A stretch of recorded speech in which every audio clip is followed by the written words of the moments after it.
Bonjour tout le monde et merci d'être là. Jason pour jaser, Conversation au Saint-Jean est une initiative de la communauté francophone accueillante. Mon nom est René Morel et aujourd'hui, j'ai le plaisir d'accueillir Moab Rézimon. Elle est native de Haïti et elle est installée dans notre région depuis septembre 2019. Bienvenue et bonjour Moab. Salut René, je suis contente d'être avec toi aussi pour jaser sur l'émission Jason pour jaser. Et comme tu avais dit, je suis Moa Brésimon, je suis haïtienne d'origine et j'étais rentrée ici, c'était en septembre 2019, c'était en criminologie à l'université d'Edmundston. Par la suite, j'ai changé. En 2020, je suis rentrée au collège, c'était en cuisine. Ben, c'est un peu bizarre. Oui, ben c'est ça, je veux dire, qu'est-ce qui t'a fait changer de la criminologie à la cuisine? J'ai changé de la criminologie à la cuisine. C'est parce que j'avais des amis quand j'étais à la résidence, parce qu'en rentrant en septembre 2019, j'étais à la résidence de l'université. Il y avait d'autres Haïtiennes que j'ai rencontrées à la résidence. Eux, ils étaient au CCNB en cuisine. Et quand je discutais avec eux, et je me suis dit, mais pourquoi parler en cuisine? Parce que ma mère, elle est chef. Chez moi, il y avait toujours l'ambiance de la cuisine, tout le monde cuisinait. Et moi, j'aime cuisiner avec ma mère. C'est quelque chose que j'aime beaucoup. Ben, en 2020, je me suis lancée au CCNB pour aller en art culinaire. Alors c'est ta passion, tu as décidé de suivre, de suivre ta passion. Ouais, c'est ça. Et comment avais-tu entendu parler des études au Nouveau-Brunswick? J'avais une amie, lui, il était ici avant moi. Son père, c'est l'ami de mon père. Quand ils discutaient, et son père conseillait à mon père de m'envoyer ici parce que ici, il a dit que c'est très paisible pour étudier et ça va bien aller. Et mon père, lui, il a accepté. C'est pour ça qu'il m'a envoyé ici pour faire les études. Et qu'est-ce qui t'a surpris quand tu es arrivé, au Canada, évidemment en Haïti, il fait pas froid? Ouais, ça m'a vraiment choquée parce que quand je suis arrivée ici, dès la première semaine, j'étais vraiment malade. Il y avait beaucoup de picotements. Je pouvais même pas dormir. Imagine-toi, j'ai laissé chez moi, il était comme 29 degrés, 30 degrés. Je suis arrivée ici d'un seul coup à 10 degrés, 10 degrés de 29, 30 degrés à 10 degrés. C'était vraiment, et j'avais comme recevoir, il y avait un choc sur mon corps. Je pouvais pas dormir parce que j'avais beaucoup de picotements.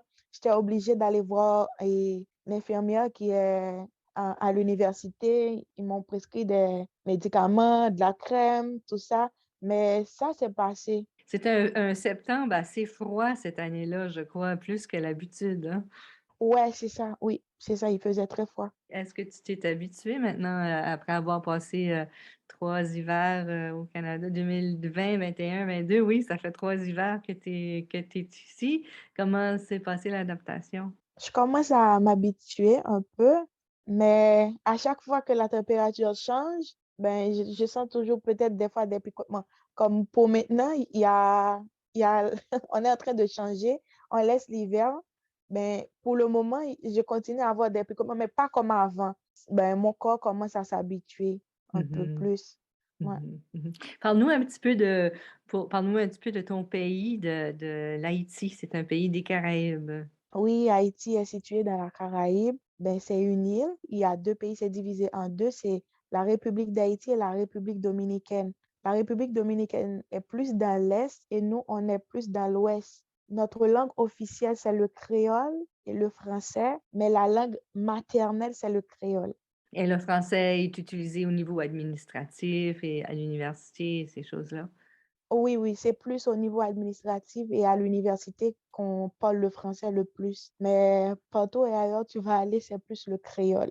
Qu'est-ce qui te manque le plus de chez toi, Et et il y a le soleil, il y a la température, tout ça, parce que Haïti, c'est un pays tropical. Ça veut dire que nous, on n'a pas l'hiver, on ne sait même pas ce que c'est l'hiver. On a juste deux saisons. C'est la saison des pluies et ensuite, on a le soleil. C'est juste ça. On ne connaît pas l'hiver, on ne connaît pas les neiges, la neige, tout ça. Et l'autre chose que vous connaissez, puis nous, on connaît pas trop ici, ce sont les tremblements de terre. Vous êtes reconnus, malheureusement, pour des tremblements de terre qui ont été dévastateurs. Comment tu as vécu ça, toi? Oui, j'étais au pays en 2010, c'était le 12 janvier 2010 et je pense j'étais un peu plus jeune, j'étais chez moi, mais le tremblement de terre a fait beaucoup plus de dégâts dans la capitale. Moi, j'habitais pas dans la capitale, j'étais dans le sud du pays.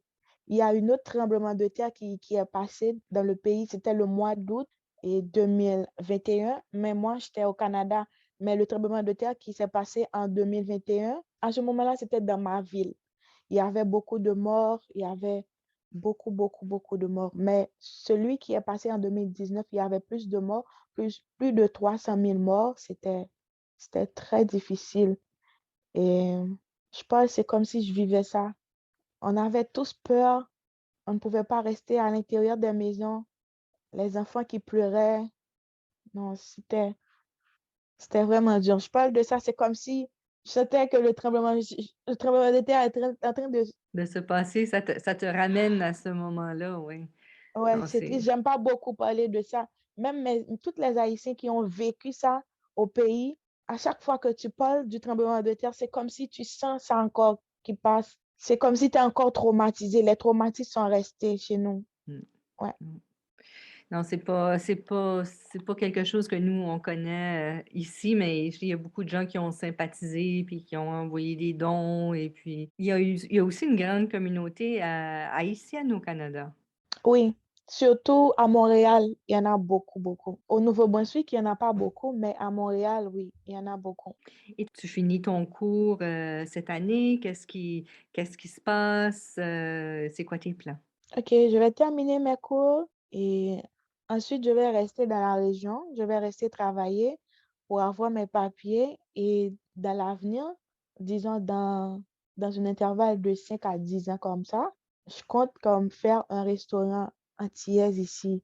J'aimerais avoir une mélange de culture, de goût, de saveurs dans les nourritures, surtout au Nouveau-Brunswick, comme quand tu pars à Montréal, si tu es marocain, tu vas trouver de la nourriture marocaine. Si tu es africain, tu vas trouver un restaurant africain. Si tu es asiatique, tu vas trouver un restaurant asiatique. Mais pourquoi pas au Nouveau-Brunswick? Moi, j'ai étudié la cuisine, je compte comme ici avoir un restaurant antillais, faire voyager les gens sans voyager. Ils vont rester chez eux, mais leurs papilles gustatives vont voyager avec moi pour aller dans les Antilles. Nous, avec, la communauté francophone accueillante, dans notre infolette à chaque mois, on partage, une recette du pays vedette qui est l'Haïti. Alors, puisque tu travailles, que c'est ton métier, la cuisine, on t'a demandé de nous proposer une recette. Parle-nous de cette recette-là que tu vas nous proposer de l'Haïti. Ok, je vais vous proposer, c'est la soupe de giromon. Il y a des gens qui appellent ça la courge. C'est pas difficile. On utilise des légumes comme des carottes, les choux et de la viande. Si la personne est végé, c'est pas grave. Il peut faire la soupe sans la viande aussi. On va faire la soupe comme un potage. On va faire bouillir le giromon, que ça devient mou. On va utiliser la chair du giromon, on va le mixer dans un mixeur, dans un blender, dans un robot, ça dépend de la personne. Et tu vas mettre de l'eau là-dedans, mais l'eau que tu as fait bouillir et le giromon, et ça va devenir liquide.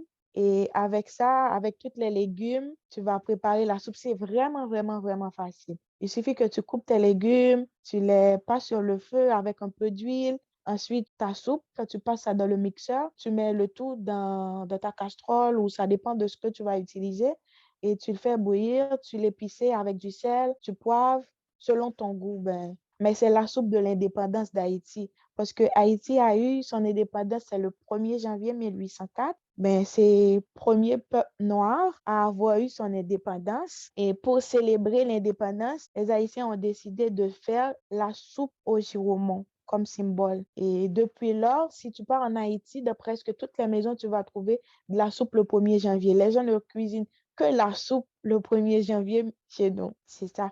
Et ensuite, le 18 mai, ce sera l'anniversaire de notre bicolore parce que notre drapeau, c'est le bleu et rouge avec une bande blanche qui a notre devise qui est l'union fait la force. Tu vas trouver dans la bande blanche et il y a le palmis, il y a des canaux, tout ça. C'est juste pour montrer ce qu'on avait utilisé pour notre indépendance. C'est ça.